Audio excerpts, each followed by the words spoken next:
Well, you know what? The rationale for independence in Alberta is the same as rationale for independence in British Columbia. It's all about self-determination. We're subject to the same constitutional, systemic issues that put us in a position where our voices just don't really carry much weight in Ottawa. And even the Lower Mainland. Look what's happened in the Lower Mainland in the last 30, 40 years. The government has allowed speculative investment to drive up real estate prices in the Lower Mainland so far that nobody can afford it anymore. It's absolutely insane. So there is the self determination that we're all lacking in Western Canada is a common denominator.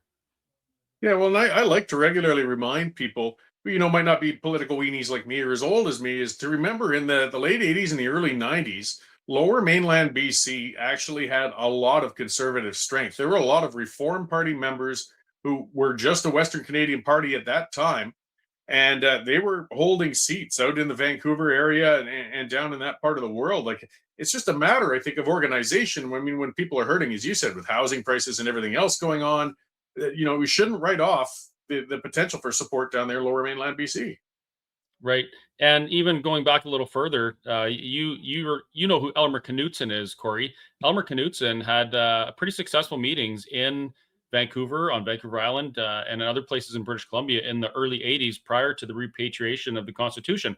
And that was because British Columbia, just like Alberta, has largely felt unheard by Ottawa, and it's frustrating to be taken along for the ride and not have any real input as to where you're going. Yeah. So it's not even a new conversation. It's just renewed because of the success Alberta's having in pursuing their self determination. Yeah, well, and Saskatchewan's been taken off excellently with the Saskatchewan Prosperity Project. I like how these are independent, units forming in different provinces, and the Parti Québécois is resurging a bit, and they're doing it on a unabashedly independence platform. They're campaigning on holding a referendum this fall.